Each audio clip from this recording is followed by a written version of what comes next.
হারুজা সাহেব একটা কথা বলেন সবসময়, যে আপনি যত বড় হানাফি হন না কেন, যত বড় সালাফি হন না কেন, যত বড় হাম্বলি হন না কেন, যত বড় দায়ী হন না কেন, যদি আপনার তাহাজ্জুদ এবং ঈমান আমল মিস হয়, তাহলে আপনাকে দিয়ে আল্লাহ পাক দিনের কোনো কাজ করাবেন না। আল্লাহ পাক আপনাকে দিয়ে দিনের বিজয় আনবেন না, দিনের সাহায্য আল্লাহ পাক আপনার উপর আনবেন না। সবচেয়ে গুরুত্বপূর্ণ, আপনি হয়তো ভাবতেছেন যে আমরা সবাই ভালো কাজ করতেছি, তো ও তো ভালো কাজ করতেছে, আমিও ভালো কাজ করতেছি, তো আমি ওটাও করবো, আমারটা আমি করি না। আদামুত তানাজুর ওয়াত তাফাররুক, যেখানে বিচ্ছিন্নতা আসবে সেখানে আল্লাহ পাকের সাহায্য আসে না। বুঝতে পারছেন? সবাইকে একসাথে থাকতে হবে। কোন ধরনের বিচ্ছিন্নতা, তাফরিক, মত পার্থক্য, গন্তব্য কিন্তু সবার একই, কিন্তু দলে বিভক্ত হয়ে আছে, যার ফলে আল্লাহ পাকের সাহায্য আসতেছে না। যখন মানুষ মৃত্যুর ভয়টাকে জয় করে ফেলতে পারে, তখন তার পক্ষে সবকিছু সম্ভব হয়ে যায়। তখন সে আর কি করে না, কোনো কিছুকে ভয় করে না। কিন্তু যখন মানুষ পার্থিবতাকে এত বেশি ভালোবেসে ফেলে এবং মৃত্যুকে ভয় পেতে থাকে, তখন তার পক্ষে কোনো দিন কাফেরদের উপরে বিজয় হওয়া তার পক্ষে হয় না, সম্ভব হয় না। আমাদের এই সেশনের শিরোনাম ছিল দ্বীনের বিজয়, আল্লাহ তাআলা সুন্নাহর প্রতিফলন। ঠিক আছে? আল্লাহ তাআলার সুন্নাহ মানে আল্লাহ তাআলার সিস্টেম, আল্লাহ তাআলার শৃঙ্খলা, আল্লাহ তাআলার পদ্ধতি। তো দ্বীনের বিজয়টা যে আল্লাহ তাআলার সুন্নাহর প্রতিফলন, দ্বীনের বিজয় যে হবেই এবং সে হওয়াটা যে আল্লাহ তাআলা লিখে রাখছেন, অবধারিত, সেই প্রতিফলনটা কিভাবে হবে সেটা নিয়ে আমাদের আলোচনা।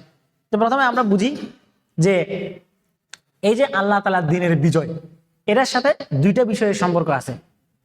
একটা হচ্ছে আল্লাহ তাআলার সাহায্য, একটা কি আল্লাহ তাআলার সাহায্য, আল্লাহ তাআলা সাহায্য করা।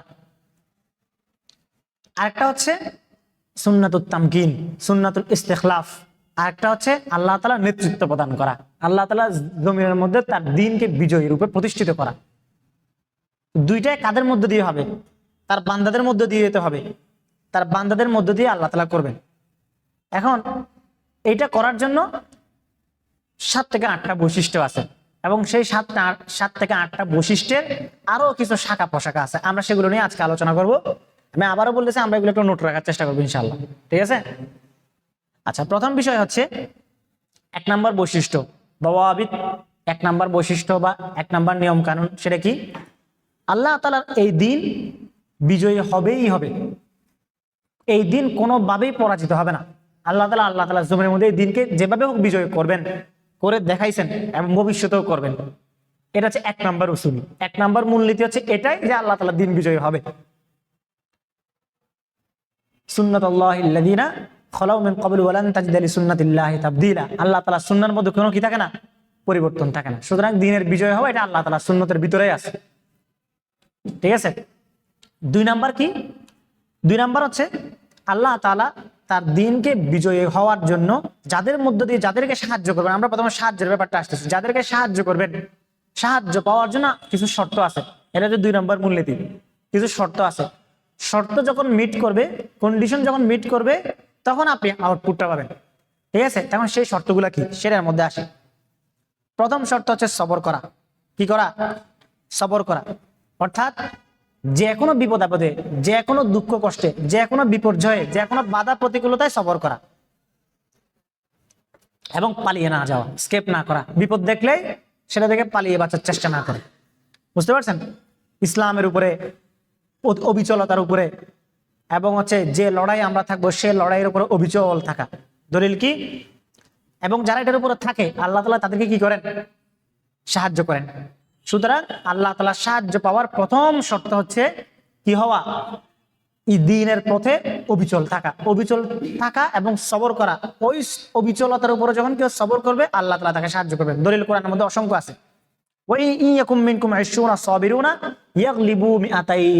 যদি তাদের মধ্যে এমন 20 জন থাকে, যে 20 জন সবর করে টিকে আছে, এখনো রাস্তার উপরে নড়াচড়া করতেছে না, ইয়াগলিবু মিআতাইন, তারা 200 জনের উপরে জয়লাভ করবে।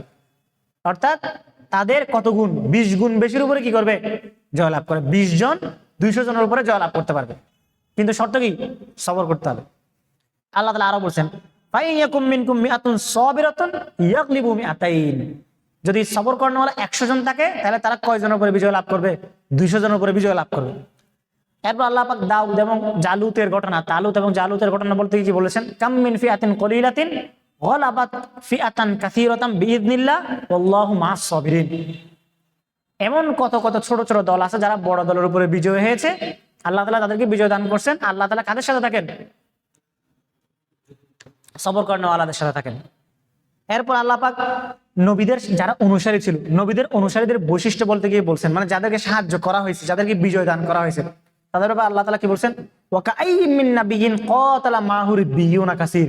এমন কত নবী ছিল, ওয়াকাইয়্যিম মিন নাবিয়্যিন ক্বাতালা মা'হুর বিয়ুনা কাসীর, যাদের সাথে কত রব্বানি লোকেরা লড়াই করছে। সেই রব্বানি লোকদের বৈশিষ্ট্য কি? ফামা ওয়াহানু, তাদেরকে দুর্বলতা গ্রাস করে নাই। ফামা ওয়াহানু লিমা আসাবাহুম ফি সাবিলিল্লাহ, আল্লাহর রাস্তায় তারা যে বিপদ আপদ তাদেরকে পেয়ে বসছে সেটা তাদেরকে গ্রাস করে নাই। ওয়ামা দুআফু, তারা দুর্বল হয় নাই, শারীরিকভাবে তারা দুর্বল হয় নাই। ওয়ামাস্তাকানু, তারা মানসিকভাবেও দুর্বল হয় নাই। ফামা ওয়াহানু, এক নম্বরে ওয়াহান থাকা যাবে না। ওয়াহান মানে হচ্ছে কোনো কিছুর প্রতি ভয়ভীতি, মানে আগেই ভয় পেয়ে যাওয়া, না আমাকে দিয়ে হবে না, আগেই ভয় পেয়ে যাওয়া, সেটা ছিল না। ওয়ামা দুআফু, তারা শারীরিকভাবেও দুর্বল ছিল না। ওয়ামাস্তাকানু, তারা মানসিকভাবেও দুর্বল ছিল না। আল্লাহু ইউহিব্বুস সাবিরিন, কনক্লুশন কি? তারা সবাই কি ছিল? সবর করেনওয়ালা ছিল। এবার আল্লাহ তাআলা বলছেন, এরপর এখন এই যে সবর করছে তারা বিপদ আপদগুলোর মধ্যে, তাদের জাযাটাকে পুরস্কার কি?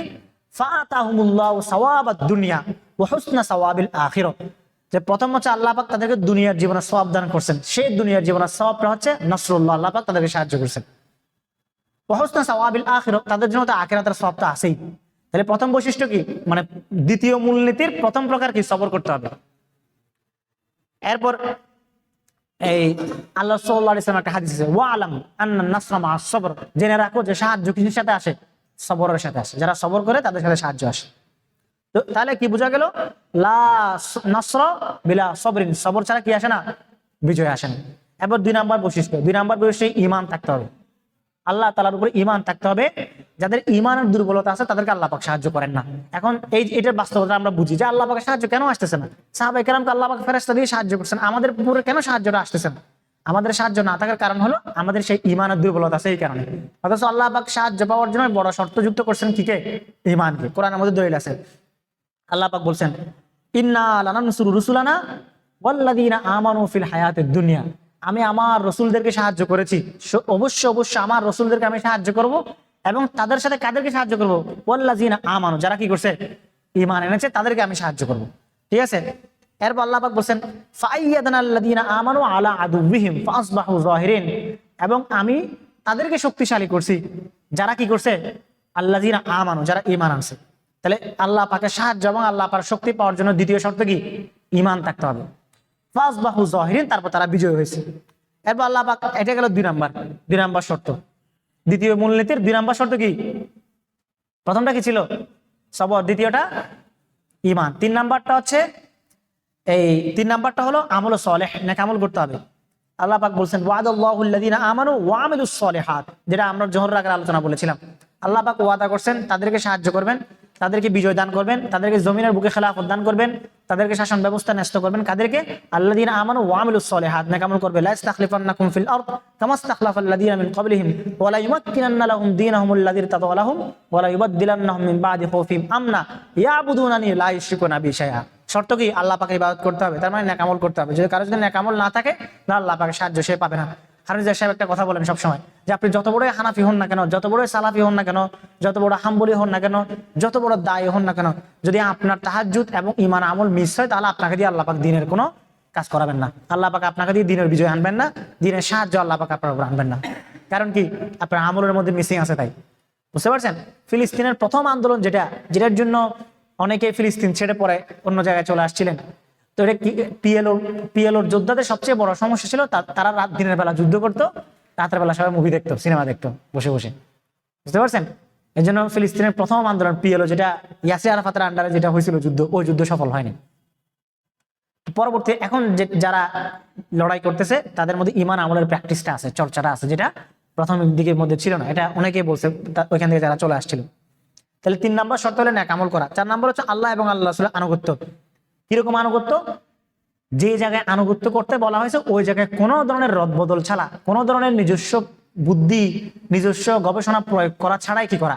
ইয়া আইয়ুহাল্লাযীনা আমানু ইযা লাকীতুম ফিআতান ফাসবুতু ওয়াজকুরুল্লাহা লাআল্লাকুম তুফলিহুন ওয়া আতিউল্লাহা ওয়া রাসূলাহু ওয়া লা তানাযাউ ফাতাফশালু ওয়া তাযহাবা রিহুকুম ওয়াসবিরু।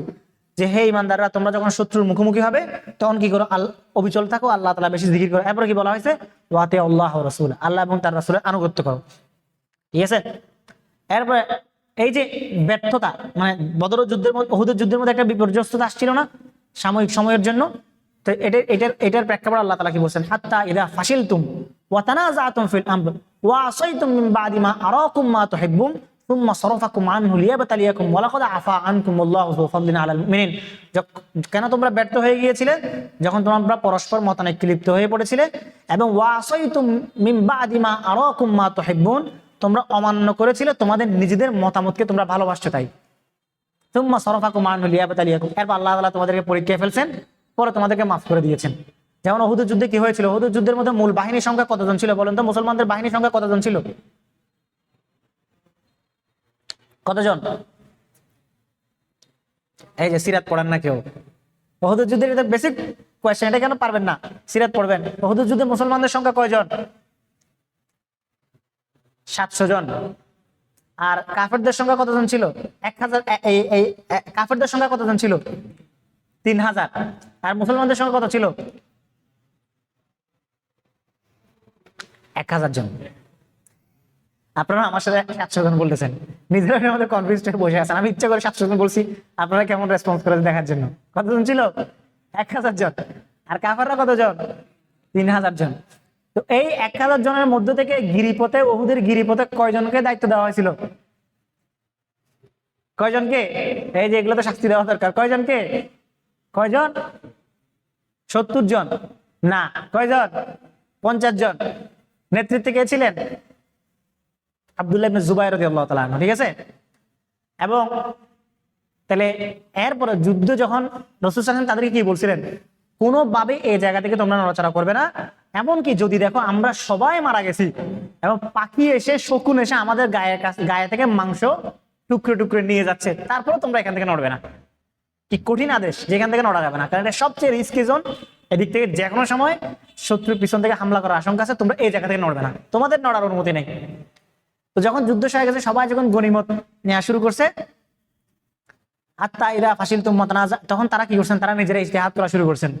বলছেন যে না, আমরা কি করি, এই আমরাও আর রাসূলের আদেশ তো ছিল যুদ্ধ চলা পর্যন্ত, এখন তো যুদ্ধ শেষ। এরপর তারা এখান থেকে নেমে আসছেন। কয়জন নেমে আসছিলেন? কয়জন? হ্যাঁ, বড় করে বলেন, সমস্যা নাই তো। 35 জন নেমে আসছিলেন। কয়জন? 35 জন। ঠিক আছে? এই 35 জন মূল বাহিনীর কত পার্সেন্ট? বুঝি নাই? 5%। হিসাব করলে ওইরকম একটা সামথিং আসে। এবং এই 35 জন নেমে আসার আনুগত্যহীনতার সাজা আল্লাহ পাক কয়জনকে দিয়েছেন? 10%। শহীদ হয়েছে কয়জন? 70 জন। ডাবল শহীদ হয়েছে। কেন? কারণ ওই যে ওই আনুগত্যহীনতার শাস্তি ডাবলের উপর আসছে। 35 জন নেমে আসছে, আর শহীদ হয়েছে কয়জন? 70 জন। বুঝতে পারছেন? এই জন্য আনুগত্য অনেক জরুরি। যে কোনো আন্দোলনের মধ্যে সবচেয়ে বড় জরুরি জিনিস হলো তার মধ্যে একজন নেতৃত্বে থাকবে, সবাই তাকে মানবে। সবাই কার্ল মার্কস হয়ে গেলে হবে না। একটা দলের মধ্যে সবাই বুদ্ধিজীবী হওয়া যাবে না। বুদ্ধিজীবী কয়জন থাকবে? একজন, বাকি সবাই তাকে মানবে। সে যাই বলুক, নিজেদের বিবেক বুদ্ধি ওখানে খাটাবে না। আমির যতক্ষণ পর্যন্ত শরীয়তের বাইরে আদেশ দিচ্ছে না, ততক্ষণ পর্যন্ত তার শরীয়তের গণ্ডির বিতর্গত কিছু ডিসিশন ভুল হলেও তাকে মানতে হবে। এটা ইতিহাস আছে, বিভিন্ন জায়গায় প্রমাণ আছে। যেমন জালালউদ্দিন খাওয়ারজ, ছিল না, খারেজম শাহ, সুলতান আলাউদ্দিন মোহাম্মদ খারেজম শাহের পুত্র সুলতান জালালউদ্দিন মোহাম্মদ খারেজম শাহ, ওই যে তাতারিদের বিরুদ্ধে যুদ্ধ করছিলেন। তাতারিরা একমাত্র যাকে ভয় পাইতো সুলতান জালালউদ্দিনকে। তো সুলতান জালালউদ্দিনের সময়ে, যুদ্ধের সময় একটা ব্যাপার হয়েছিল মাঝখানে, যে উনি একটা ভুল ডিসিশন নিয়েছিলেন কোন একটা যুদ্ধের মধ্যে। ওনার সাথে আরেকজন নেতৃত্বে ছিলেন, ওনার নাম ছিল তৈমুর। তো উনি চাইছিলেন যে একটু আগ বাড়াই গিয়ে শত্রুদেরকে আগে আক্রমণ করা। তো সুলতান জালালউদ্দিন ভাবছেন না, আমরা এখানে অপেক্ষা করি, তারা আসুক, তারপর আমরা আক্রমণ করবো। তো তৈমুর নিশ্চিত জানতেন যেখানে কি হবে, এই ডিসিশনটা ভুল হচ্ছে। ঠিক আছে? তারপরে সেটা মেনে নিয়েছিলেন। পরবর্তী ওনারটাই হয়েছে, দেখা গেল যে আসলেই ওখানে মুসলিম বাহিনী হতাহত হয়েছে, অন্য ইতিহাস। যাই হোক, তার আনুগত্য অনেক জরুরি। ঠিক আছে? আল্লাহ এবং আল্লাহ রাসূলের আনুগত্য। 5 নাম্বার কি? 5 নাম্বার হচ্ছে ইহসান, সৎকর্মশীলতা। ফাআতাহুমুল্লাহু সাওয়াবাদ দুনিয়া ওয়া হুসনা সাওয়াবিল আখিরাহ। 6 নাম্বার হচ্ছে সবচেয়ে গুরুত্বপূর্ণ, আপনি হয়তো ভাবতেছেন যে আমরা সবাই ভালো কাজ করতেছি, তো ও তো ভালো কাজ করতেছে, আমিও ভালো কাজ করতেছি, তো আমি ওটাও করুক, আমারটা আমি করি না। আদামুত তানাজু ওয়াত তাফাররুক, যেখানে বিচ্ছিন্নতা আসবে সেখানে আল্লাহ পাকের সাহায্য আসে না। বুঝতে পারছেন? সবাইকে একসাথে থাকতে হবে। কোন ধরনের বিচ্ছিন্নতা, তাফরিক, মত পার্থক্য, গন্তব্য কিন্তু সবার একই, কিন্তু দলে বিভক্ত হয়ে আছে, যার ফলে আল্লাহ পাকের সাহায্য আসতেছে না। আর এটাও কোরআনের মধ্যে আছে, আল্লাহ বলছেন ওয়ালা তানাজাউ ফাতাফশালু ওয়া তাযহাবা রিহুকুম ওয়াসবিরু, যে তোমরা মত পার্থক্য করো না, ফলে তোমরা কি হয়ে যাবা? ব্যর্থ হয়ে যাবে, এবং তোমাদের ঐক্যবদ্ধ যে শক্তি, সেই শক্তিটা কি হয়ে যাবে? চলে যাবে। ওয়া তাযহাবা রিহুকুম ওয়াসবিরু, এরপর তোমাদেরকে সবর করতে হবে। ইন্নাল্লাহা মাআস সাবিরিন। এরপর আল্লাহ পাক বলছেন সূরা সফের মধ্যে আছে ইন্নাল্লাহা ইউহিব্বুল্লাযীনা ইউকাতিলুনা ফি সাবিলিহি সাফফান কান্নাহুম বুনিয়ানুম মারসুস। আল্লাহ পাক তাদেরকে ভালোবাসেন যারা আল্লাহর রাস্তায় লড়াই করে ঐক্যবদ্ধ, কাতারবদ্ধ হয়ে সীসা ডালা প্রাচীরের মতো, কোনো ধরনের কি থাকে না? পার্থক্য থাকে না। তাহলে এটা কয় নাম্বার ছিল? 6 নাম্বার। ঠিক আছে, এরপর হচ্ছে ইত্তিখাদুল আসবাব, প্রয়োজনীয় সামগ্রী গ্রহণ করা। যেমন আল্লাহ পাক শক্তি সঞ্চয় করতে বলছেন ওয়া আইদু লাহুম মাসতাতাতুম মিন কুওয়াতিন ওয়া মিন রিবাতিল খাইল তুরহিবুনা বিহি আদুওয়াল্লাহি ওয়া আদুওয়াকুম। শারীরিক শক্তির দরকার, সমরাস্ত্র দরকার, মানসিক প্রশিক্ষণ দরকার, সাংগঠনিক প্রশিক্ষণ দরকার। আপনি যদি কোনো ধরনের অভিজ্ঞতা ছাড়া, সাংগঠনিক প্রশিক্ষণ ছাড়া, আপনার মধ্যে আনুগত্যের কোনো মাত্রা নাই, আপনি চেন অফ কমান্ড মানতে পারেন না, আপনি শর্ট টেম্পার্ড হয়ে যান, আপনার কাছে মনে হয় যে হচ্ছে আমি ভালো বুঝি, এইসব দিয়ে আপনি ইসলাম আন্দোলনের কর্মী হতে পারবেন না। ডাক্তার ইসলাম আহমেদের একটা বই সম্প্রতি আমি অনুবাদ করছি, সেটা কোনটা? বিপ্লবের নববী মানহাজ ইনকিলাবের নববী, আসলাফ পাবলিকেশন থেকে পাবেন আপনারা। ও বইয়ের মধ্যে তিনি একটা জিনিস ফোকাস করছেন, সাহাবা একরামের মধ্যে সবচেয়ে বড় যে জিনিসটা ছিল সেই ছিল তাদের মধ্যে সাংগঠনিক কাঠামোবদ্ধতা অনেক বেশি ছিল। সাহাবা একরামের ব্যাপার ছিল, সাহাবা একরাম আল্লাহ রসুলের হাতে প্রশিক্ষিত কর্মী ছিলেন, এবং এমন প্রশিক্ষিত কর্মী ছিলেন যে আল্লাহ রসুল তাদেরকে ছোট্ট একটা দলকে বড়সড় একটা বিপ্লবের জন্য, ইনকিলাবের জন্য তাদেরকে তৈরি করছিলেন, এবং তারা সেই ইনকিলাব আঞ্জাম দিতে পারছিলেন। এটা হচ্ছে প্রশিক্ষণ, মানার আনুগত্য। এবং এটা যেন আল্লাহ পাক তাদেরকে মাঝে মধ্যে পরীক্ষাগুলো করছেন, উহুদের যুদ্ধের মধ্যে ঘটনাগুলো ঘটছে, এগুলো আসলে আল্লাহ পাকের প্ল্যানিং এর মধ্যে ছিল। আল্লাহ পাক তাদেরকে ওই প্রশিক্ষণ দিয়ে দিয়ে দিয়ে দিয়ে তাদেরকে কি করছেন? তৈরি করছেন। সুতরাং শারীরিক শক্তি, এক একজন সাহাবা একরামের শক্তি কেমন ছিল? আপনারা আনাস ইবনে মালিক আল আনসারী রাদিয়াল্লাহু তাআলা একটা ভাই ছিল, কি নাম বলেন তো? কে বলতে পারবেন? বাররা ইবনে মালিক আল আনসারী রাদিয়াল্লাহু তাআলা উনি ছিলেন আনাস ইবনে মালিকের ভাই। আনাস ইবনে মালিক কে ছিলেন বলেন তো? এই একটা প্রশ্ন উত্তর আপনারা পারছেন, সিরাত বেশি বেশি পড়বেন। তিনি ছিলেন রাসূল আকরাম সাল্লাল্লাহু আলাইহি সাল্লামের 10 বছরের কি খাদেম, সেবক ছিলেন। মদিনায় আসার পরে সবাই বিভিন্ন হাদিয়া নিয়ে আসছে রাসূলের কাছে। তো হযরত আনাসের মা এসে বলছেন, ইয়া রাসূলুল্লাহ, আপনাকে দেওয়ার মতো আমার কিছু নাই, আমার বাচ্চাটাকে রাখেন, সে আপনার সেবা যত্ন করবে। তো তিনি 10 বছর আল্লাহ রাসূলের সেবা করছেন, মদিনায় যত বছর ছিলেন। তো আনাস ইবনে মালিকের ভাই ছিলেন আল বাররা ইবনে মালিক আল আনসারী। আমি এখন একটু মোটা হয়ে গেছি, আরো আগে আরেকটু শুকনা ছিলাম, তখন আমি নিজেকে বাররা ইবনে মালিক আল আনসারীর অনুসারী বলতাম। আল বাররা ইবনে মালিক আল আনসারী ছিলেন একদম শুকনা, একদম টিংটিঙে, চুল থাকতো উস্কু কুস্কু, চুলের মধ্যে বালি ঢুকে থাকতো, ঠিক আছে, দেখলে মনে হয়তো বাতাসে ভাসতেছে, এই টাইপের লোক ছিলেন। কিন্তু যুদ্ধের ময়দানে তার মতো দুর্ধর্ষ শক্তিশালী যোদ্ধা আর কেউ ছিল না। উনি একা যে কাতারে ঢুকতেন সেই কাতার ছিন্নভিন্ন করে ফেলতেন, ওনার আশেপাশে কেউ ঘেঁষত না। তো এত সাহসী যোদ্ধা ছিলেন। এবং যখন মুসাইলামাতুল কাজ্জাবের সাথে যুদ্ধ হচ্ছিল, বন্ডনবী মুসাইলামাতুল কাজ্জাবের সাথে, তখন তার যে কেল্লা ছিল সেই কেল্লার নাম ছিল হাদিকাতুল মউত, মানে ওইটাকে মৃত্যুর বাগান বলা হয়েছে, কারণ এত সাহাবী ওখানে মারা গেছে। তো হাদিকাতুল মউতের চারপাশে বা কেল্লার চারপাশে তারা হচ্ছে কাছে কেউ ঘেঁষতে পারতেছিল না, কাছে ঘেঁষলে তার উপর থেকে কিছু হচ্ছে গরম সীসা ঢেলে দিচ্ছিল, শিকল, গরম গরম শিকল নিচে ফেলে দিচ্ছিল, ফলে সেগুলো যে ধরতে যাচ্ছিল তার হাত সব জ্বলসে যাচ্ছিল। তো সবাই এটা, এবং কাছে কেউ যাইতে পারতেছিল না। তখন বাররা ইবনে মালিক আল আনসারী রাদিয়াল্লাহু তাআলা সাহাবা কেরামকে বললেন যে আপনারা এক কাজ করেন, আপনারা আমাকে একটা ঢাল আছে না, ঢাল ধরতে না যুদ্ধ করেন, আপনারা আমাকে ঢালের উপরে তোলেন, ঢালের উপরে বসান। তাহলে কত পাতলা ছিলেন আর ছোট ছিলেন যে ঢালের উপরে বসান, এরপর আপনার ঢালটা তুলে আমাকে ছুড়ে মারেন, এত হালকা ছিলেন। তাহলে ঢালটা তুলে ছুড়ে মারলে উনি ওইখানে গিয়ে পড়বেন, যেখানে এই দুর্গের একদম কাছাকাছি গিয়ে পড়বেন, এরপর তিনি কি করতে পারবেন? দুর্গে উঠে যেতে পারবেন। তো উনি ওই তাকে ছুড়ে মারা হয়েছে, উনি ওইখানে গিয়ে যুদ্ধ করে দুর্গের দরজা খোলার ব্যবস্থা করে চলে আসছেন। বুঝতে পারছেন? উনি এরকম দুর্ধর্ষ যোদ্ধা ছিলেন।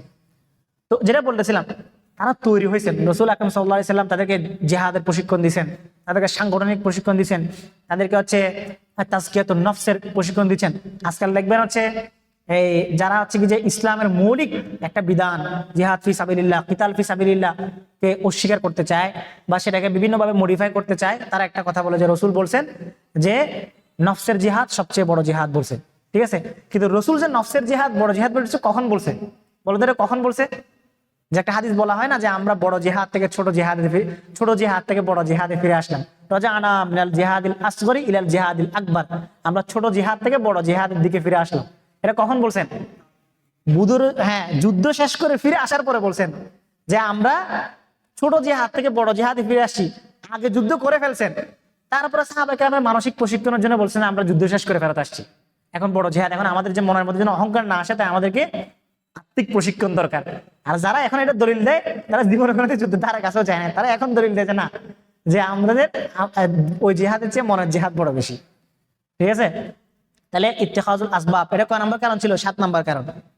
তো এর জন্য আল্লাহ পাক আরো অনেকগুলো দলিল দিয়েছেন কোরআন আয়াতের মধ্যে।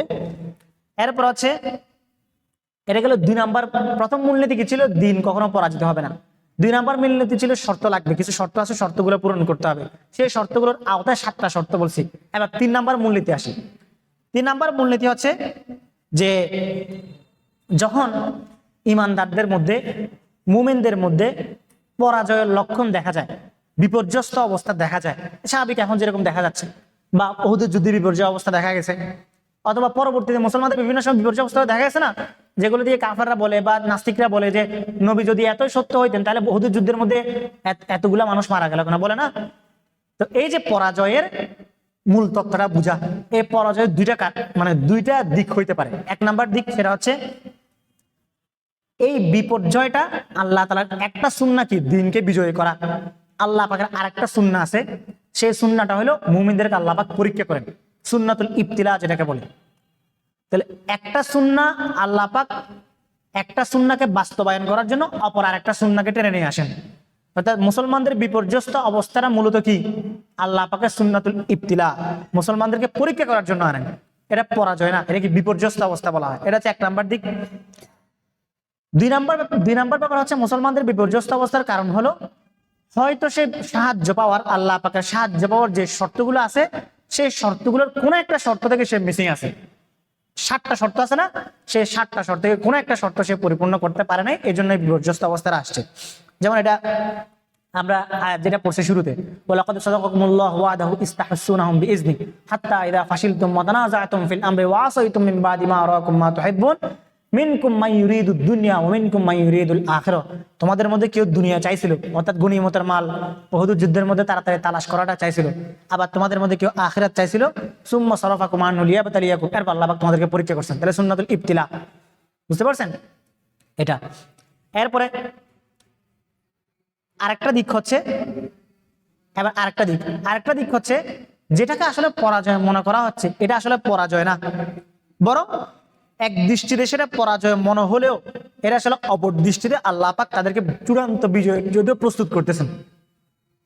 কারণ বিজয়ের ওয়াদা নবী ছাড়া কোনো মানুষের সাথে আল্লাহ পাক বিজয়ের ওয়াদা করেন নাই, বিজয়ের ওয়াদা কেবলমাত্র নবীদের সাথে করছেন।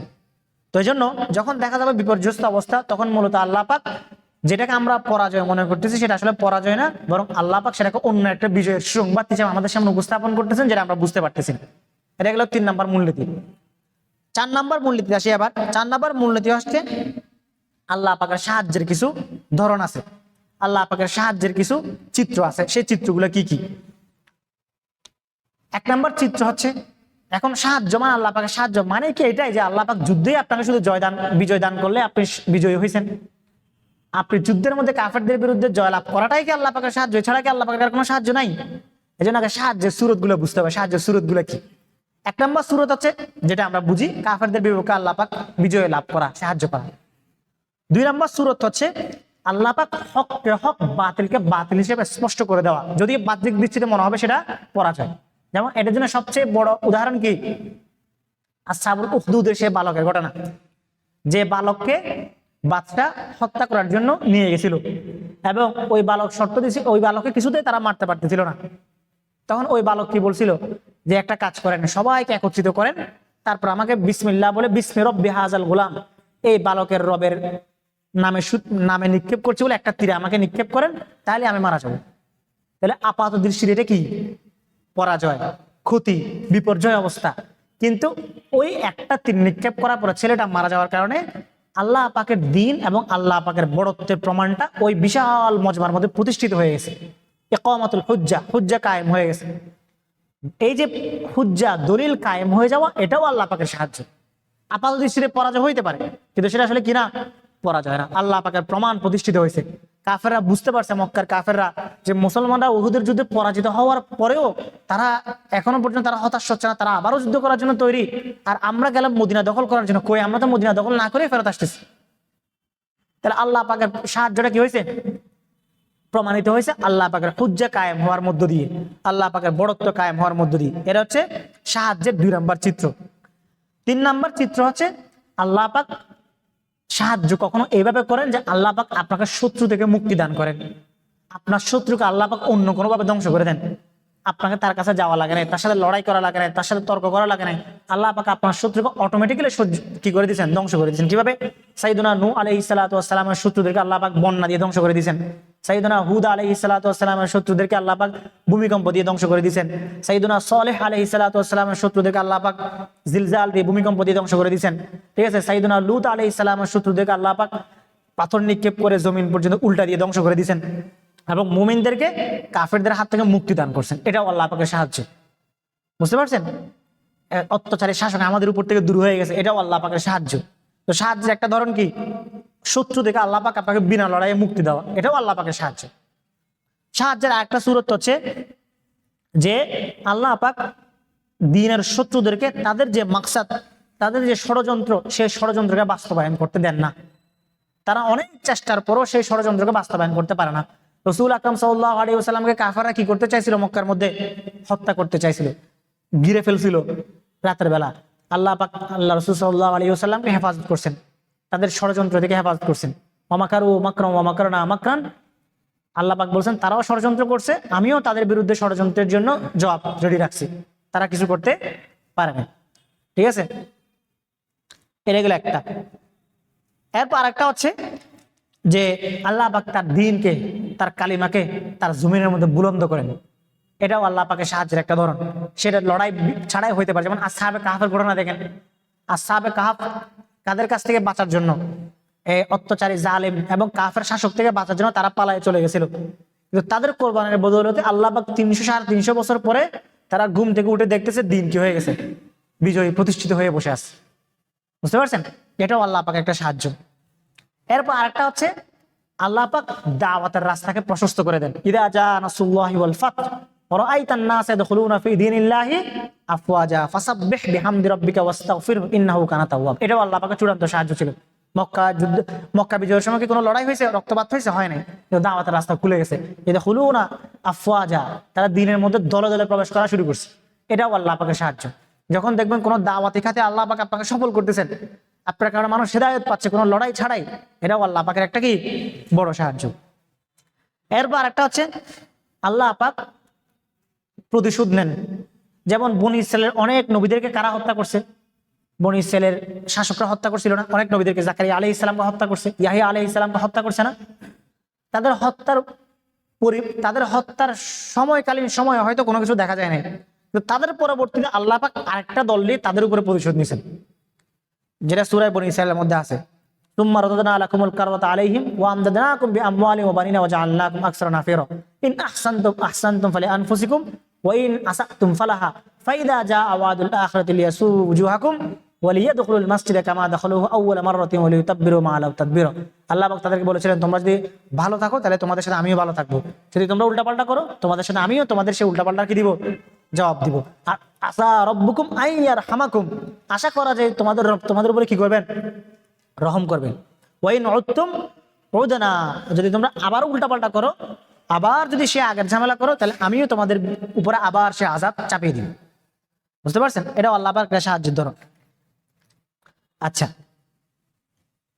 এটা কয় নাম্বার মূলনীতি ছিল? এটা ছিল 4 নাম্বার মূলনীতি। 4 নাম্বার মূলনীতির আওতায় এগুলো কথা। আচ্ছা, এরপর হচ্ছে এবার 5 নাম্বার মূলনীতি। 5 নাম্বার মূলনীতি হচ্ছে আল্লাহ পাকের সাহায্য আসার আগে আল্লাহ পাক অবশ্যই পরীক্ষা নেবেন। আমি আলোচনা শুরুতে একটা কথা বলছিলাম, কি বলছিলাম? আজমা উকালা ও কুল্লু উম্মাতিন আন্না নাঈম লা ইউদরাকু বিন নাঈম। সমস্ত বুদ্ধিজীবী, সমস্ত উম্মতের জ্ঞানবান ব্যক্তিরা এই বিষয়ে একমত যে সুখ শান্তি কখনো সুখ শান্তি দিয়ে আসে না। সুখ শান্তি আসার জন্য কি করতে হয়? কষ্ট করতে হয়। এই জন্য আল্লাহ পাক কখনোই কোনো সাহায্য পরীক্ষা নেওয়া ছাড়া দেন না, আগে পরীক্ষা নেন। যেমন খোদ নবীদের কাছ থেকে পর্যন্ত এই পরীক্ষাটা নিয়েছেন। হাত্তা ইদাস্তাই আসার রসুলু ওজন্য আন্নাহুম কদ কুযিবু জাআহুম নাসরুনা। একদম চূড়ান্ত নবীদের মতো চূড়ান্ত পর্যায়ে আমরা এখনো গেছি। চিন্তা করে দেখেন আপনার জীবনের দিনের জন্য কি সংগ্রামটাই আপনি করছেন, যেটা নবীরা পর্যন্ত নবীদেরকে আল্লাহ পাক পরীক্ষার সর্বোচ্চ মাত্রায় নিছেন, যেন উম্মত কি হইতে না পারে, হতাশ হইতে না পারে। উম্মত যেন কোনো হুজ্জা, কোনো দলিল নবীদের বিপক্ষে দিতে না পারে। আরে ওনাদের জীবনে তো কষ্ট ছিল না, আমার জীবনের মতো, আমাদের মতো দিনের পরিশ্রম কি নবীদেরকে করতে হয়েছে? এটা বলার জায়গা আছে? জায়গায় নেই। আল্লাহ পাক বলছেন হাত্তা ইদাস্তাই আসার রসুল, এমনকি রসুলরা পর্যন্ত কি হয়ে গেছে? হতাশ হয়ে গেছে। ওজন্য তারা মনে করছে আন্নাহুম কদ কুযিবু, তাদেরকে মিথ্যা প্রতিপন্ন করা হয়ে গেছে, তাদেরকে শেষ করে দেওয়া হবে। জাআহুম নাসরুনা, ঠিক তখনই আমার সাহায্য আসছে। বুঝতে পারছেন? ফানুজ্জিয়া মান নাশাউ ওয়া লা ইউরাদ্দু বা'সুনা আনিল কওমিল মুজরিমিন। তা আল্লাহ পাকের চূড়ান্ত সাহায্য আসবে। সাইয়েদনা ইউসুফ আলাইহিস সালামের মতো কষ্ট কি আপনারা করছেন? কেউ? আমরা করছি? কেউ করছি সেটা? জীবনে এত বেশি এই কি হারিয়ে ফেলা, এত বেশি অপ্রাপ্তি ছিল ইউসুফ আলাইহিস সালামের মতো কষ্ট আমাদের জীবনে কারো ছিল না। আল্লাহ পাক তার কাছ থেকে এমন পরীক্ষা নিছেন। মুসা আলাইহিস সালামের মতো পরীক্ষার কারো কাছ থেকে নিছেন? মায়ের বুক থেকে আলাদা করে বাক্সের মধ্যে ঢুকাই নদীর মধ্যে বাসায় দেওয়া, যে অজগরের হাত থেকে বাঁচার জন্য হেফাজত করা হচ্ছে, সে অজগরের মুখে নিয়ে যাওয়া। এই কষ্টকে আমাদের কে করছে? ঈসা আলাইহিস সালামের মতো পিছনে মারার জন্য কেউ আমাদেরকে তলোয়ার নিয়ে দৌড়াইছে? তো একদম লাস্ট মোমেন্টে আল্লাহ পাক আকাশে তুলে নিয়েছেন। একদম লাস্ট মোমেন্টে ফেরাউনের হাত থেকে আল্লাহ পাক মুসা আলাইহিস সালামকে বাঁচাই নিয়েছেন। একদম লাস্ট মোমেন্টে আল্লাহ পাক ইউসুফ আলাইহিস সালামকে বাদশা বানাই দিয়েছেন। একদম লাস্ট মোমেন্টে আল্লাহ পাক সামান্য বালু নিক্ষেপ করে কাফেরদের চোখ অন্ধ করে দিয়ে মুহাম্মদ সাল্লাল্লাহু আলাইহি সাল্লামকে বাঁচাই নিয়েছেন। তো এটা হচ্ছে কি? আল্লাহ পাকের সাহায্যের চূড়ান্ত রূপ হচ্ছে আগে প্রচুর বিপদ আসবে। বিপদ সব আপনি যদি পার করতে পারেন, সব লেভেল আপনি ক্রস করতে পারেন, এরপর আল্লাহ পাক আপনাকে একদম লাস্ট মোমেন্টে আল্লাহ পাক আপনাকে সাহায্য করবেন, এবং সেটা নিশ্চিত। এটা আল্লাহ পাক ওয়াদা করছেন। হাসিবতুম আন তাদখুলুল জান্নাহ, তোমরা কি মনে করো যে তোমরা জান্নাতে এমনি এমনি চলে যাবে? ওয়ালাম্মা ইয়াতিকুম মাসালুল লাযিনা খালাউ মিন ক্বাবলিকুম মাসাতুমুল বাসা ওয়াদ-দাররা ওয়াজুলজিলু হাত্তা ইয়াকুলার রাসূলু ওয়াল্লাযিনা আমানু মাহু মাতা নাসরুল্লাহ। যে তোমাদের পূর্বে যারা ছিল তাদেরকে বিপদ, আপদ, দুঃখ, তাদেরকে ক্ষুধা, তৃষ্ণা গ্রাস করে ফেলছে। ওয়াজুলজিলু, তাদের পায়ের নিচের মাটি মানে কম্পন ধরে গেছে। হাত্তা ইয়াকুলার রাসূলু, এমনকি রসুল পর্যন্ত বলে বসছেন মাহু মাতা নাসরুল্লাহ, কখন আল্লাহ সাহায্য আসবে? তখন আল্লাহ পাক বলছেন আলা ইন্না নাসরুল্লাহি করিব, আল্লাহ সাহায্য অবশ্যই কি নিকটবর্তী। তাহলে প্রথমে কি আসবে? বিপদ আসবে, এরপরে সাহায্য আসবে। 6 নম্বর মূলনীতি হচ্ছে সাহায্যের পরিমাপক। যে আমি যেটাকে সাহায্য মনে করছি এটা আসলে সাহায্য কিনা, আমি যেটা আশা করছি সেটা আসলে সাহায্য কিনা, আমার কল্পনা যেটা সাহায্য হিসেবে আমি মেপে রাখছি সেটা আসলে আল্লাহ পাকের মাপকাঠিতে সাহায্য হিসেবে ধরা হয় কিনা। যে আল্লাহ পাকের মাপকাঠিতে ধরা না হয় সেটা সাহায্য না। আমি যেভাবে ভাববো ওইভাবে তো আল্লাহ তাআলার কুদরত আমার উপর আসবে না। আল্লাহ তাআলা যেভাবে সেট করে রাখছেন ওইভাবেই হবে। যেমন একটা ঘটনা বলি, সূরা তাওবার মধ্যে ঘটনাটা আসছে যে যখন কি করা হয়েছে, এই লা ইয়াদখুলুল মাসজিদাল হারামা বা'দা আমিহিম হাযা ইন্নামাল মুশরিকুনা নাজিস ওয়ালা ইয়াদখুলুল মাসজিদাল হারামা বা'দা আমিহিম হাযা, যে নিশ্চয় মুশরিকরা অপবিত্র, আজ এই বছরের পর থেকে তারা যেন মক্কায় প্রবেশ না করে, হারাম এলাকায় প্রবেশ না করে। তখন মক্কার ব্যবসা একচাটিয়া কাদের হাতে ছিল? মুশরিকদের হাতে। সাহাবায়ে কেরাম দ্বিধাদ্বন্দ্বে পড়ে গেছেন। শয়তান এসে ধোঁকা দেওয়া শুরু করছে, এই যে তোমাদেরকে আদেশ দেওয়া হচ্ছে ব্যবসায়ীদেরকে বয়কট করার জন্য, এই যে কোকা-কোলা বয়কট করার জন্য বলা হচ্ছে, তাহলে তোমরা কোল্ড ড্রিঙ্কস হিসেবে খাবা কি? এই যে তোমরা ব্যবসা বয়কট করবা, তা তোমরা দুর্ভিক্ষে পড়ে যাবা। তা অনেকে মুরতাদও হয়ে গেছে এটা শুনে। এখন যারা মুমিন তারা তখন নাই, তারা রসুলকে এসে বলছেন যে ইয়া রাসূলুল্লাহ কি করতে পারি, তাদের তো যদি বয়কট করি তাহলে আমরা কি করব? তখন আল্লাহ পাক তাদেরকে আদেশ দিচ্ছেন যে তোমরা যুদ্ধ করো। এখন পড়ছেন অভাবে বলা হচ্ছে যুদ্ধ করতে, তাহলে এটাকে কোনো সলিউশন, কোনো সমাধান? আমাদের দৃষ্টিকোণ থেকে কি কোনো সমাধান? কেউ তারা যুদ্ধ করছেন, বনু নাজরানের বিরুদ্ধে যুদ্ধ করছেন। যুদ্ধ করার পরে তারা যুদ্ধে পরাজিত হলো, তাদের সমস্ত ফসলি জমি মুসলমানদের হস্তগত হলো। এরপর আবার মক্কার বাজার অর্থনৈতিক চেইন স্টার্ট হয়ে গেল, সাপ্লাই চেইন স্টার্ট হলো, আবার বাজার সমৃদ্ধশালী হয়ে গেল। এরপর আবার মুমিনরা বুঝতে পারতেন যে আসলে এটা কি ছিল, আল্লাহ পাকের সাহায্যের একটা ধরন ছিল, যে আমাদের মেজাজ ধরে নাই, কিন্তু এটা আল্লাহ পাকের পরিমাপকে কি ছিল, সাহায্য ছিল। তাহলে আমি যেটা সাহায্য পাবো সেটা সাহায্য হওয়া জরুরি না, আল্লাহ পাক যেটা সাহায্য পাবেন সেটাই সাহায্য হওয়া জরুরি। বুঝতে পারছেন? আচ্ছা, এরপরে 7 নম্বর মূলনীতি কি? 7 নম্বর মূলনীতি হচ্ছে আংশিক সাহায্য এবং পরিপূর্ণ সাহায্যের মধ্যে কি আছে, পার্থক্য আছে। মুমিনদের জন্য আল্লাহ পাক বদরের ময়দানে যে সাহায্যটা করছিলেন ওটাকে আংশিক সাহায্য ছিল নাকি পূর্ণাঙ্গ সাহায্য ছিল? বলেন তো। পূর্ণাঙ্গ না, ওটা পূর্ণাঙ্গ সাহায্য ছিল না, ওটা আংশিক সাহায্য। পূর্ণাঙ্গ সাহায্য কোনটা? মক্কা বিজয়ের পরে ইসলাম যখন পরিপূর্ণভাবে জাজিরাতুল আরবে প্রতিষ্ঠিত হয়েছে, ওইটাই ছিল পূর্ণাঙ্গ সাহায্য। যদি বদর যদি পূর্ণাঙ্গ সাহায্য হতো তাহলে ওহুদে কি বিপর্যয় অবস্থা আসতো? তাহলে আপনি যেটাকে পূর্ণাঙ্গ সাহায্য, আপনারা যেটাকে পূর্ণাঙ্গ সাহায্য মনে করতেছেন ওটা পূর্ণাঙ্গ সাহায্য না। আপনি ভাবতেছেন যে হ্যাঁ এখন পরিস্থিতি ভালো, ঠিক আছে, এলাকায় প্রভাব আছে, এখন তো আগের মতো নাই, দললেই গ্রেফতার করতেছে না, কিছু বললেই তুলে নিয়ে যাচ্ছে না, গুম করতেছে না, বাস এখনই হচ্ছে চূড়ান্ত সময়, এখন আমি সফল হয়ে গেছি। এটা কি ব্যাপারটা কি এমন? পূর্ণাঙ্গ সাহায্যটা হচ্ছে যখন আপনার পরিপূর্ণ উদ্দেশ্য হাসিল হবে, তখন হচ্ছে পূর্ণাঙ্গ সাহায্য। বুঝতে পারছেন? এরপরে 8 নম্বর মূলনীতি। 8 নম্বর মূলনীতি হচ্ছে আল্লাহ পাক আপনাকে সাহায্য করে জমিনের বুকে যখন আল্লাহ পাকের দ্বীনকে বিজয়ী করার জন্য আপনাকে প্রতিনিধিত্বমূলক সাহায্যটা আল্লাহ পাক দিবেন, জরুরি না যে সেই প্রতিনিধিত্বমূলক সাহায্য দীর্ঘস্থায়ী হবে। বুঝতে পারছেন? ধরেন আল্লাহ পাক আপনাকে শাসন ব্যবস্থা দিচ্ছে, আপনি নেতা হয়েছেন, আপনি খিলাফত কায়েম করছেন, সব করছেন, কিন্তু কোনো কারণে আপনার হাত থেকে নেতৃত্ব চলে গেল, তার মানে এটা আল্লাহ পাক আপনার কাছ থেকে নেতৃত্ব ছিনাই নিছেন, বা আপনি হেরে গেছেন, বা হচ্ছে আপনি আবার দোষারোপ করতেছেন আল্লাহকে বা তাকদীরকে, যে কই নেতৃত্ব থাকে না, আল্লাহ পাকের ওয়াদা তো ঠিক নাই, নাউজুবিল্লাহ, আল্লাহ পাক তো ওয়াদা করছিলেন নেতৃত্ব দিবেন, নেতৃত্ব তো চলে গেল। কিন্তু এই জায়গায় মূলনীতি বুঝতে হবে। মূলনীতি হলো নেতৃত্ব দীর্ঘস্থায়ী হওয়া এটা জরুরি না, এবং এটাই আল্লাহ তাআলার সুন্নাত যে নেতৃত্ব দীর্ঘস্থায়ী হবে না। এবং কেন দীর্ঘস্থায়ী হবে না, এর কিছু কারণ আছে। 1 নম্বর কারণ, ওমান কাফারা বা'দা যালিকা ফাউলাইকা হুমুল ফাসিকুন, আয়াতের মধ্যে আছে যারা এরপরে কুফরি করবে তারা ফাসিক। তো ফাসিক সম্প্রদায়ের হাতে তো আল্লাহ পাক নেতৃত্ব রাখবেন না। এরপরে মুসা আলাইহিস সালাম যেটা বলছেন, ফায়ানজুরু কাইফা তা'মালুন, তোমরা নেতৃত্ব পাওয়ার পর কি করো সেটা তো আল্লাহ পাকের দেখতে হবে। এটা হলো 8 নম্বর মূলনীতি। ঠিক আছে? তো এই হচ্ছে মোটামুটি আল্লাহ পাক যখন সাহায্য করেন এবং কিভাবে সাহায্য করেন সেটা সম্পর্কে আল্লাহ পাক আমাদের কিছু মূলনীতি দিয়েছেন। এখানে আসলে আরো অনেকগুলো কথা আছে, সবগুলো বলে শেষ করা আসলে পসিবল না, এই জন্য বেছে বেছে কিছু বলতেছি। এরপর এই যে দুনিয়ার মধ্যে আল্লাহ পাক ব্যালেন্স ঠিক রাখার জন্য, শাসন ব্যবস্থা, নেতৃত্ব এবং সাহায্যের ব্যালেন্সটা ঠিক রাখার জন্য আল্লাহ পাক কিছু সিস্টেম রাখছেন, শৃঙ্খলা রাখছেন।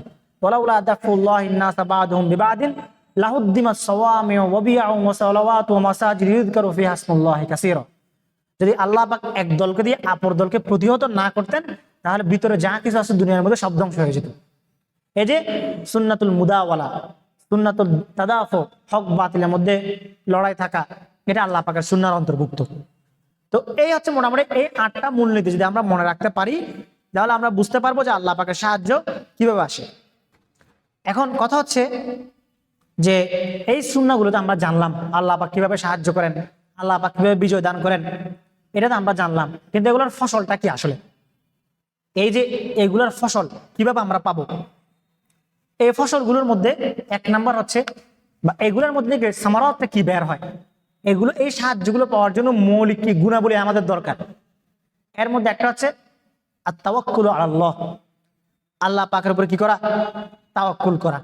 কারণ আল্লাহ পাক বলছেন ইয়ানসুরুকুমুল্লাহু ফালা গালিবা লাকুম ওয়া ইয়াখযুলকুম ফামান যাল্লাযী ইয়ানসুরুকুম মিন বা'দি ওয়া আলাল্লাহি ফাল্যাতাওয়াক্কালিল মুমিনুন। আল্লাহ পাক বলছেন যদি আল্লাহ তাআলা তোমাদেরকে কি করেন, সাহায্য করেন, তাহলে তোমাদেরকে পরাজিত করার জন্য কেউ নাই। যদি আল্লাহ পাক তোমাদেরকে লাঞ্ছিত করেন, তোমাদেরকে সাহায্য করার জন্য কি নাই, কেউ নেই। 2 নাম্বার হচ্ছে এই শর্ত, যেটা সবরের শর্ত যেটা ছিল, সেই সবরের শর্তটাকে মনের মধ্যে দৃঢ়ভাবে বসানো। এটা হচ্ছে আল্লাহ তাআলা সুন্নাহর ফসল, যে সবরের মূল তত্ত্বটা অন্তরের মধ্যে দৃঢ়ভাবে বসবে। 3 নম্বর হচ্ছে আল্লাহ পাকের আনুগত্য এবং আল্লাহ রাসূলের আনুগত্যের বাস্তবায়ন হবে। মানুষ গুনাহ থেকে বেঁচে থাকবে, জিহাদ ফি সাবিলিল্লাহর ক্ষেত্রে পলায়ন থেকে বেঁচে থাকবে এবং সর্বাবস্থায় দ্বীনের জন্য যে কোনো লড়াই সেই সম্মুখ সারিতে প্রস্তুত থাকবে। এটা 4 নম্বর হচ্ছে অন্তরের মধ্যে স্থিরতা ও বিচলতা থাকবে এবং ভয় ভীতি এবং দুর্বলতা থেকে নিজের অন্তরকে মুক্ত রাখবে। যেমন একটা হাদিসের মধ্যে আছে, রাসূল আকরাম সাল্লাল্লাহু আলাইহি ওয়াসাল্লাম বলেছেন যে এমন এক সময় আসবে যখন কি করার জন্য, তোমাদেরকে খেয়ে ফেলার জন্য, বক্ষণ করার জন্য, এই তাদা আল আকিলাতু ইলা কসআতিহা, সবাই যেরকম খাবার টেবিলে বসলে একজন আরেকজনকে ডাকে খাওয়ার জন্য, এভাবে তোমাদেরকে ধ্বংস করে দেওয়ার জন্য কাফের সম্প্রদায় একজন আরেকজনকে ডাকবে যে এদেরকে চলো, এদেরকে একসাথে কি করে ফেলি, ধ্বংস করে ফেলি। তখন এই ওয়ালাকিন্নাকুম গুসাউন কাগুসা ইসরাইল, তখন রাসূল আকরাম সাল্লাল্লাহু আলাইহি ওয়াসাল্লামকে সাহাবারা জিজ্ঞাসা করছেন, ইয়া রাসূলুল্লাহ, তখন কি আমাদের সংখ্যা কি কম হবে? তখন রাসূল আকরাম সাল্লাল্লাহু আলাইহি ওয়াসাল্লাম বলেছেন, বাল আনতুম কাসিরুন, তোমাদের সংখ্যা অনেক বেশি হবে, কিন্তু ওয়ালাকিন্নাকুম গুসাউন কাগুসা ইসরাইল, তোমরা হয়ে যাবা বন্যার জলে ভেসে যাওয়া ফেনার মতো, যেগুলো কোনো কাজে আসবে না। এবং ওয়ালা ইয়ানজিআন্নাল্লাহু মিন সুদুরি আদুবিকুমুল মাহাবাতা মিনকুম, আল্লাহ পাক তোমাদের শত্রুদের অন্তর থেকে তোমাদের প্রতি ভয় যেটা ছিল সেই ভয়টাকে বের করে ফেলবেন। ওয়ালা ইয়াকযিফান্নাল্লাহু ফি কুলুবিকুমুল ওয়াহন, এবং তোমাদের অন্তরের মধ্যে ওয়াহান ঢেলে দিবেন। তখন সাহাবায়ে কেরাম জিজ্ঞাসা করছেন, ক্বালা ফামাল ওয়াহানু ইয়া রাসূলুল্লাহ, হে আল্লাহর রাসূল, ওয়াহান জিনিসটা কি? তখন রাসূল আকরাম সাল্লাল্লাহু আলাইহি ওয়াসাল্লাম বললেন যে হুব্বুদ দুনিয়া ওয়া কারাহিয়াতুল মউত, যে পৃথিবীর প্রতি, পার্থিব জীবনের প্রতি ভালোবাসা এবং মৃত্যুর প্রতি অপছন্দনীয়তা। যখন মানুষ মৃত্যুর ভয়টাকে জয় করে ফেলতে পারে তখন তার পক্ষে সবকিছু সম্ভব হয়ে যায়, তখন সে আর কোনো কি করে না, কোনো কিছুকে ভয় করে না। কিন্তু যখন মানুষ পার্থিবতাকে এত বেশি ভালোবেসে ফেলে এবং মৃত্যুকে ভয় পেতে থাকে, তখন তার পক্ষে কোনো দিন কাফেরদের উপরে বিজয় হওয়া তার পক্ষে হয় না, সম্ভব হয় না। এরপরে 5 নাম্বার হচ্ছে আস-সা'য়ু লিইকামাতি দীনিল্লাহ, আল্লাহ তাআলার দ্বীনকে প্রতিষ্ঠা করার জন্য চেষ্টা চালিয়ে যাওয়া। এই চেষ্টা যতক্ষণ পর্যন্ত আমাদের মধ্যে অনুপস্থিত থাকবে ততক্ষণ পর্যন্ত আল্লাহ তাআলার দ্বীনের বিজয় যে সুন্নাহ, সেই সুন্নাহ প্রতিফলিত হবে না। সুতরাং আল্লাহ তাআলার দ্বীন বিজয়ের সুন্নাহ প্রতিফলিত হওয়ার জন্য আমাদেরকে এই সিফাতগুলো ধারণ করার পাশাপাশি আমাদেরকে ওই চিন্তাধারাগুলো আমাদের মধ্যে কি করতে হবে, মনের মধ্যে আনতে হবে, যেটা আনলে আমরা আমাদের বর্তমান অবস্থা থেকে পরিত্রাণ পাবো। এখন বর্তমান সময় এই সুন্নাহগুলোর বাস্তবতাটা আসলে আমাদের সময়ের মধ্যে কি, আমাদের সময়ের মধ্যে সেই বাস্তবতাটা হচ্ছে যে আমরা বর্তমানে মুসলিম উম্মাহ এমন অবস্থায় আছে যেখানে তাদের একটা অংশ পাওয়া গেলে আরেকটা অংশ পাওয়া যাচ্ছে না। কোথাও শর্তগুলো পাওয়া যাচ্ছে, সাহায্যের শর্তগুলা, যেটা 2 নম্বর মূলনীতি, কিন্তু দেখা যাচ্ছে 3 নম্বর মূলনীতি পাওয়া যাচ্ছে না। তারা সুন্নাতুল ইবতিলার মধ্যে দিয়ে যাচ্ছে না, পরীক্ষামূলক আল্লাহ পাকের যে সুন্নাহ সেই সুন্নাহর মধ্যে দিয়ে যাচ্ছে না।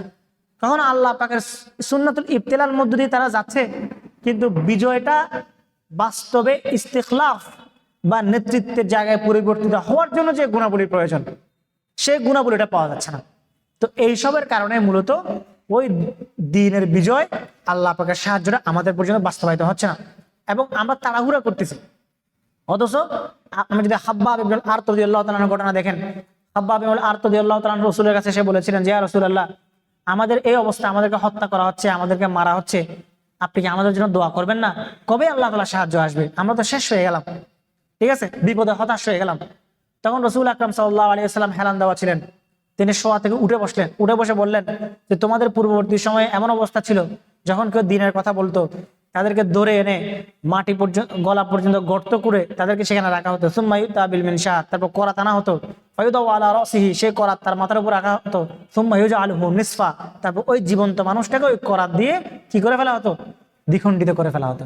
অথচ আল্লাহ পাক তোমাদের জন্য এমন এক সুসময় রাখছেন যেখানে ইয়েমেন থেকে, এই মদিনা থেকে হাজরামাউত পর্যন্ত মহিলা একাকে সফর করবে, তাকে স্পর্শ করার মতো সাহস কারো থাকবে না, যাকাত দেওয়ার মানুষ থাকবে না, এবং তোমাদেরকে মাশারিকুল আরদি ওয়া মাগারিবিহা, আল্লাহ রাসূলুল্লাহ সাল্লাল্লাহু আলাইহি ওয়াসাল্লাম বলেছেন যে আমাকে আল্লাহ তাআলা দুনিয়ার পূর্ব এবং পশ্চিমকে আমাকে বাস করে দেখাইছেন এবং আমার উম্মত এই দুনিয়ার পূর্ব এবং পশ্চিম প্রান্তে পৌঁছে যাবে, কিন্তু ওয়ালাকিন্নাকুম তাস্তাআজিলুন, তোমরা বড্ড তাড়াহুড়া করো। তো সেটা বলছে। তো আমাদের সময়ের অবস্থা হলো আমাদের মধ্যে এই সুন্নাতুল নসর মানে আল্লাহ পাকের সাহায্য এবং জমিনের মধ্যে আল্লাহ পাকের দ্বীন জয়ী হওয়ার, প্রতিফলিত হওয়ার যে গুণাবলী আমাদের মধ্য দিয়ে প্রকাশিত হওয়ার কথা, এগুলো কোনোটা আমাদের মধ্যে থাকলে কোনোটা আমাদের মধ্যে নাই। অথচ সাহাবায়ে কেরামের মধ্যে শুমুলিয়া ছিল, সাহাবায়ে কেরাম একত্রে সব ধারণ করছেন। আমর ইবনে আস রাদিয়াল্লাহু তাআলা আনহু থেকে আপনি যেমন রাসূলের মাসনুন দোয়ার হাদিসের রওয়ায়াত পাবেন, তেমনি ভাবে আমর ইবনে আস রাদিয়াল্লাহু তাআলা আনহু কোন দেশের বিজয়ী ছিলেন? মিশর বিজয়ী ছিলেন, মিশর বিজয়ের সেনাপতি ছিলেন। এটা হচ্ছে সামগ্রিকতা, এই শুমুলিয়া। যতক্ষণ পর্যন্ত এই সামগ্রিক এবং শুমুলিয়াকে ধারণ করতে পারবো না, ততক্ষণ পর্যন্ত আমরা ওই বিজয়, ওই সাহায্য পাবো না, যে সাহায্যের মধ্যে আল্লাহ পাক আমাদের দিনকে প্রতিষ্ঠিত করবেন। আল্লাহ পাক আমাদেরকে সেই সুন্নাহগুলো ধারণ করা, যেগুলো আমরা আজকে লিখছি বসে বসে, সেগুলো আমরা নিজেদের মধ্যে চর্চা করব, নিজেদের মধ্যে এগুলো প্রত্যেকটাকে আমরা ধারণ করার চেষ্টা করব। ধারণ করার তৌফিক, সাহায্য, শক্তি আল্লাহ পাক আমাদেরকে দান করুক, এবং আমাদের জীবদ্দশা আল্লাহ পাক আমাদেরকে এমন খিদমত আমাদের দিয়ে নিন যেন আমাদের পরবর্তী প্রজন্ম ইসলামের আলো বাতাসের মধ্যে বেড়ে উঠতে পারে। আল্লাহ পাক আমাদেরকে যা কিছু শুনেছি তার উপর আমাদেরকে আমল করার তৌফিক দান করুন। ওয়া আখিরু দাওয়ানা আলহামদুলিল্লাহি রাব্বিল আলামিন।